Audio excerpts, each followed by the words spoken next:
Hey y'all, welcome back to my channel. My name is Belle and this is the Belle Perspective. Y'all, I have 15 minutes to try to shoot this video because I'm in the middle of work. I've got a call at 4:30 and I'm trying to get them out. Reviewing Ready to Love, the last episode, or the latest episode. I think it's called Too Much Baggage. I'm gonna hit the highlights, y'all, because I got to go. Cynthia meets Anthony's family member, and I'm with Anthony's family member.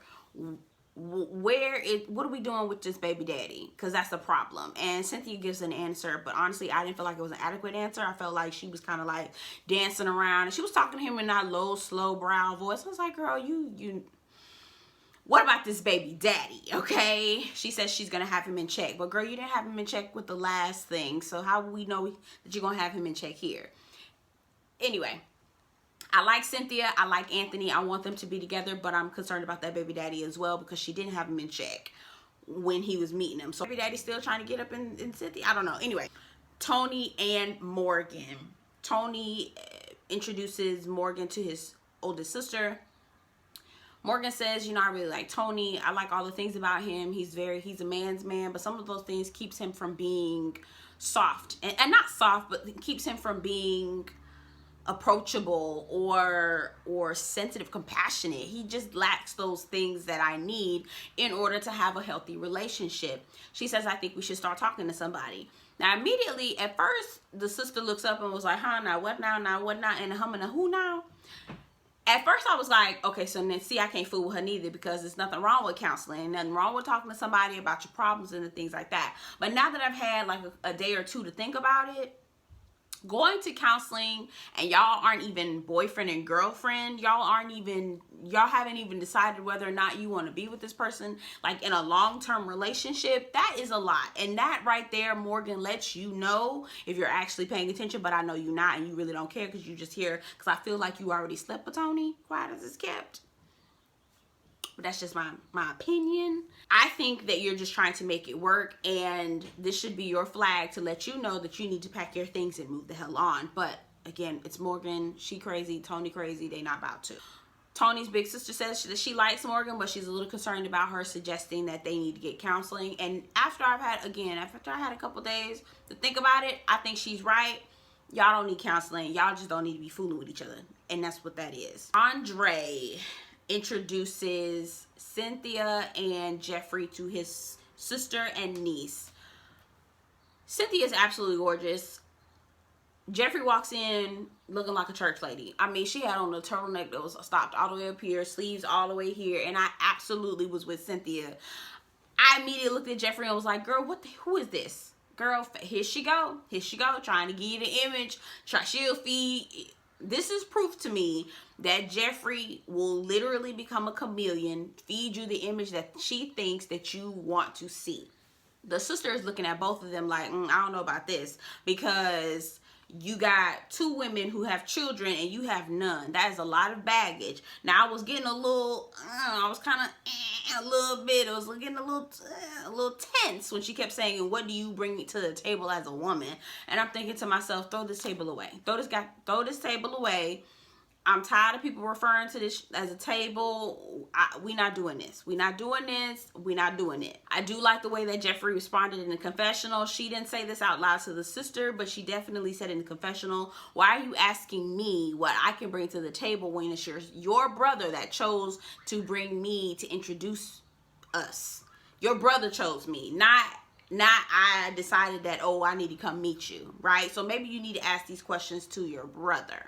I thought that was a really great response. Throughout the whole entire ordeal, I do feel like Andre's sister was a little bit turned off and a little bit dismissive of both Cynthia and Jeffri. I think at the end of the whole process, the niece said that if she was going to pick anyone, she's not a favorite, she's not championing any of them, but if she were to pick a person, it would be Cynthia, because again, women know women. We can see through the foolishness, and Jeffri is a walking red flag as far as BS is concerned. Like, Any woman with 2 eyes and 2 ears can see and hear that. Again, big sister was like, listen, I'm not here for either one of them. They got baggage. I don't want none of them. I don't want any one of them. And I'm with her on that. I am not, if as a single woman with no children, now I'm in a serious relationship, but as a single woman with no children, because I'm not married yet, as a single woman with no children, I'm not checking for no man that's got kids. I don't want, for what? Like, why? That's a whole nother level of drama and responsibility that I don't necessarily know if I want that. Not right now in my life, okay? Now, maybe if I get older, I'm in the mood to have children, blah, blah, blah, blah, blah, I may be able to be a little bit more flexible with that. But right now, in this very moment, that's a lot of baggage that I'm not trying to bring along with me. I'm just not trying to do that. Now, later on, we see Morgan and Tony sitting down and talking. Now, again, I don't understand why we are still here with Morgan and Tony, but Morgan is one of those type of women who can see all the flags flying around and still want to proceed forward. And then later on, when it blows up in her face, she is going to start trying to garner sympathy from us. She's going to try to make us feel bad. You know, I really gave my heart. I did what I could. Morgan is the poster child of what not to do when dating. They sit down and they're talking. Tony and Morgan go on a date and they're talking about entanglements. Now, quiet as it's kept, baby, nobody knew Tony had an entanglement in every sense of the word, okay, with Tasha, which is the girl that had gotten voted off the very first night. So you mean to tell me Tony was still fooling around with women who got voted off? He even as far as went out and gave her the D? Morgan, what are you doing? It's on you. It's on you, Morgan. It's on you. It's on you. I'm ready for the reunion. I don't have anything else to say. I don't care. Morgan, that's on you. I can't wait to see this blow up in her face. So Mercedes ends up getting introduced to Mark Anthony's friend, and she finds out that he's planning on moving back to New York. She says that's a major thing because long distance relationships are intense, and I agree with her. Long distance relationships are crazy. Why is that just not coming up? And why is Mark Anthony on the show to find love in Miami if he plans on moving back to New York? Y'all just trying to be an actor. Y'all just trying to be on TV at this point. All of y'all just trying to be on TV. I'm over it. What's the last piece that really stuck out to me? Tony being a hoe. What else? Morgan being crazy, ignoring all the red flags. It's 8 minutes, y'all. I'm trying to 8 minutes, 26 seconds. Oh, Jeffri and Mark Anthony have a conversation.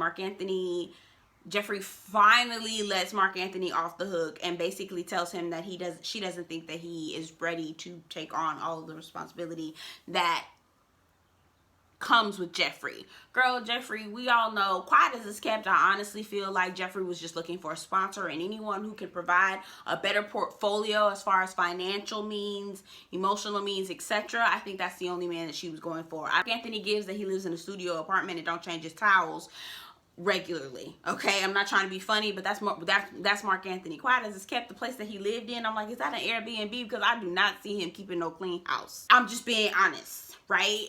So so Jeffri basically gives him the old "it's not you, it's me" kind of thing. And he also has that conversation with Jeffri by basically saying, listen, you know, if we're not going to move forward, then I'm not going to introduce you to any of my family members, which makes sense. It's the guy that he introduced Mercedes to. Is that the same guy? I feel like I've seen him somewhere before. Have y'all seen him somewhere before? Because he looks very familiar. And I cannot put my finger on where I've seen this guy. I don't know. And that's Mark Anthony's cousin. And I'm wondering if it's the same guy again. I don't remember. Anywho, those are my thoughts. Nobody goes home at this point. I think they are at the point where everyone is just pairing off. And I don't think it would make any sense to vote anyone off at this point or eliminate anyone. I think everyone has pretty much made their decisions on who wants to be with whom, and a lot of those decisions, so because Jeffri is letting go of Mark Anthony can completely solidify his connection with Mercedes, and so that makes Mercedes and Mark Anthony, Cynthia and Anthony Andre and Jeffri if he decides, because I think he's the only one that still hasn't made a decision just yet. And obviously Cynthia hasn't made a decision with Andre and Mark and Anthony. But girl, please let Jeffri have that one. I promise she'll be doing you a favor. Anywho, those are my thoughts. Get down in the comments and let me know what you think about the episode. If you're new here, I am looking to grow my channel. I want to get to 500 subscribers. I need your help. Go ahead and hit that subscribe button for me. Get down in the comments. Tell me what you think about the episode and hit that like button. It will really help me out. It really helps, okay? And if you do subscribe, go ahead and send me an email at thebellperspectivetv.com. I want to shout you out. That's my way of saying thank you to all my subscribers for taking the time to watch me run my mouth for more than 10 minutes, okay? I really appreciate it. Hit me up. Y'all take care. Subscribe. Peace.